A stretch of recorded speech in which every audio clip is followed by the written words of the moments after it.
कांग्रेस सांसद ने बीच सदन में की भारी गलती, फिर भी पीएम मोदी ने कहा क्षमा किया जाता है।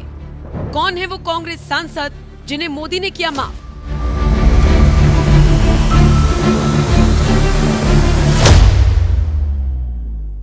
तारीख थी 22 अप्रैल, जब पाकिस्तान परस्त आतंकवादियों ने जम्मू कश्मीर के पहलगाम में धर्म पूछकर 26 लोगों को मौत के घाट उतार दिया था। और जब भारत ने ऑपरेशन सिंदूर चलाकर पलटवार किया तो पाकिस्तान का जर्रा जर्रा कांप उठा, क्योंकि भारतीय सेना की घातक मिसाइलों ने पाकिस्तान के आतंकी ठिकानों के साथ साथ उसके कई एयरबेस को भी तबाह कर दिया। लेकिन इसके बावजूद कांग्रेस को लगता है कि ऑपरेशन सिंदूर सेना का ऑपरेशन नहीं, मीडिया का एक तमाशा था, जिस पर पीएम मोदी इस कदर भड़क गए कि बीच सदन में कांग्रेस की बखिया उधेड़ दी।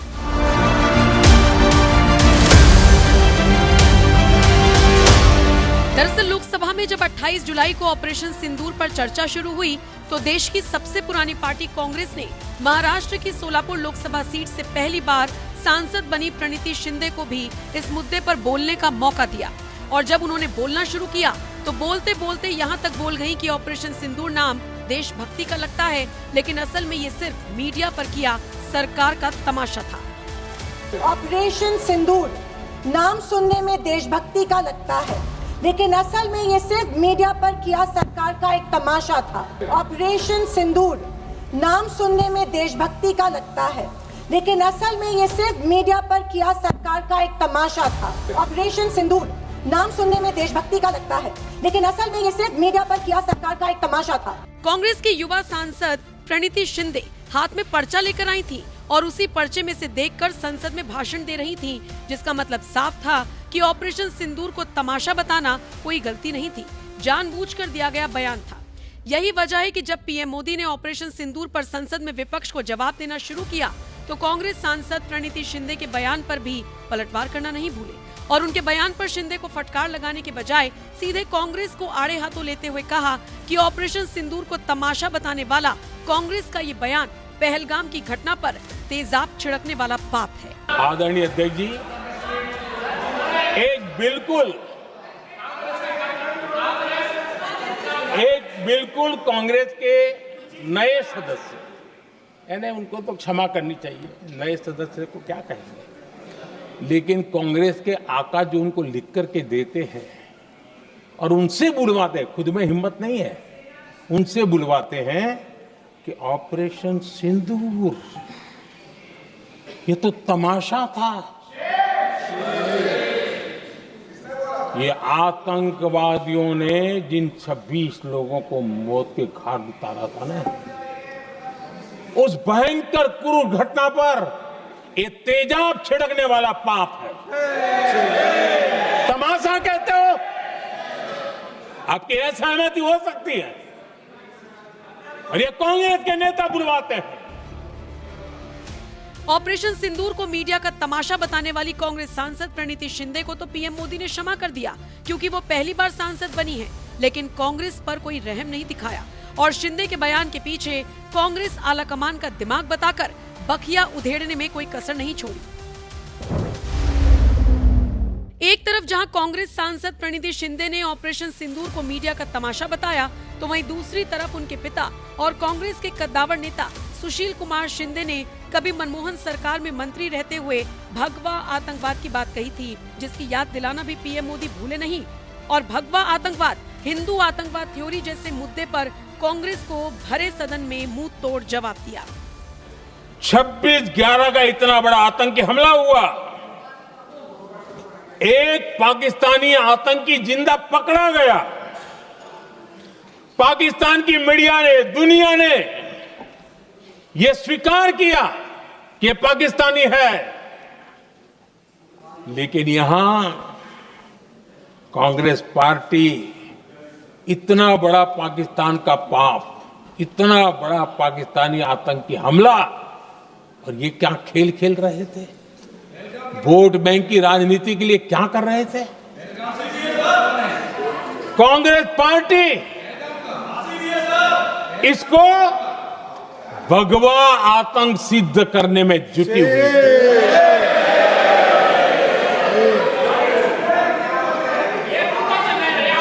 कांग्रेस दुनिया को हिंदू आतंकवाद की छड़ी बेचने में लगी हुई थी।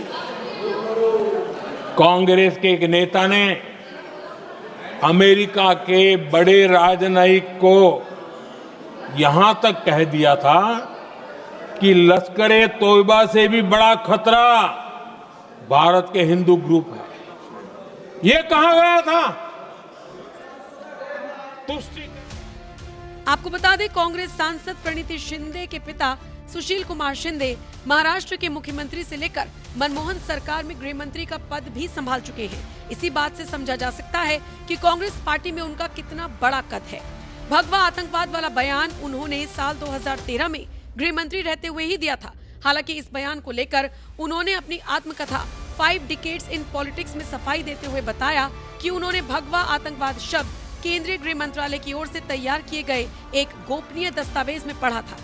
बहरहाल, भगवा आतंकवाद के साथ ही ऑपरेशन सिंदूर को तमाशा बताने वाले बयान पर पीएम मोदी ने जिस तरह से जवाब दिया, उस पर आपका क्या कुछ कहना है? अपनी राय हमें कमेंट कर जरूर बताएं। साथ ही पीएम मोदी ने ऑपरेशन सिंदूर पर और क्या कुछ कहा, वो भी सुन लीजिए। डंके की चोट पर अभिनंदन वापिस आए।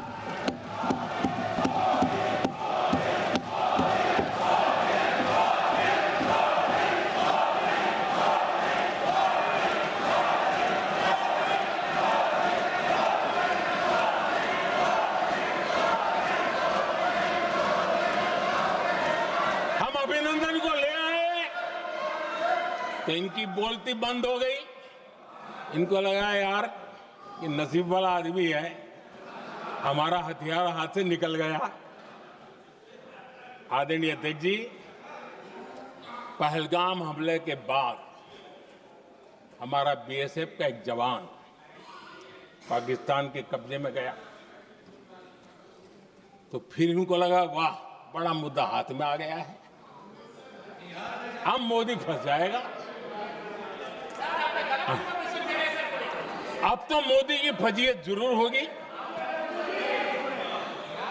और उनकी इकोसिस्टम ने सोशल मीडिया में बहुत सारी कथाएं वायरल की कि ये बीएसएफ के जवान का क्या होगा, उसके परिवार का क्या होगा, ये वापस आएगा, कब आएगा, कैसे आएगा, न जाने क्या क्या चला दिया। आदरणीय अध्यक्ष जी, बीएसएफ का वो जवान भी आन बान शान के साथ वापस आया।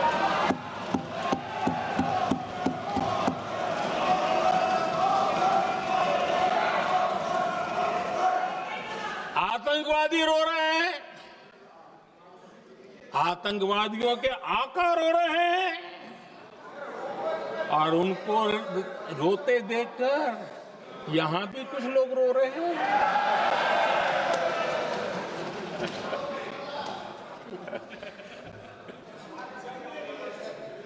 अब देखिए, सर्जिकल स्ट्राइक चल रही थी, उसके बाद उन्होंने एक खेल खेलने की कोशिश की, बात जमी नहीं। एयर स्ट्राइक हुई तो दूसरा खेल खेलने की कोशिश की, वो भी जमी नहीं। जब ये ऑपरेशन सिंदूर हुआ तो उन्होंने नया पैंतरा शुरू किया। और क्या शुरू किया? रोक क्यों दिया?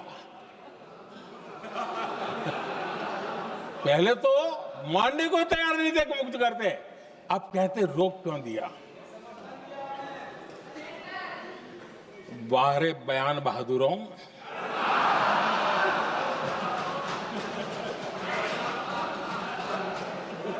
आपको विरोध का कोई न कोई बहाना चाहिए,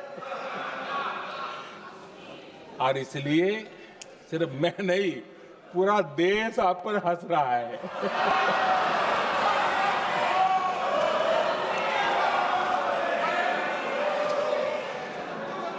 आदरणीय अध्यक्ष जी,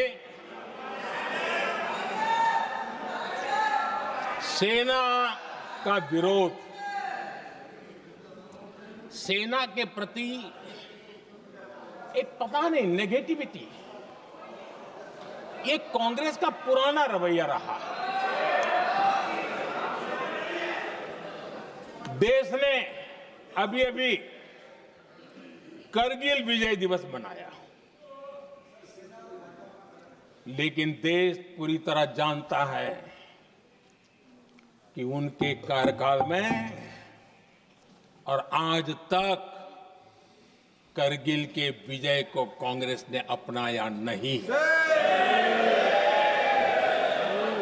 न करगिल विजय दिवस मनाया है, न करगिल विजय का गौरव किया। इतिहास साक्षी है, देखिए जब डोकलाम में सैन्य हमारा शौर्य दिखा रहा था, तब कांग्रेस के नेता चुपके चुपके किससे ब्रीफिंग लेते थे वो सारी दुनिया अब जान गई।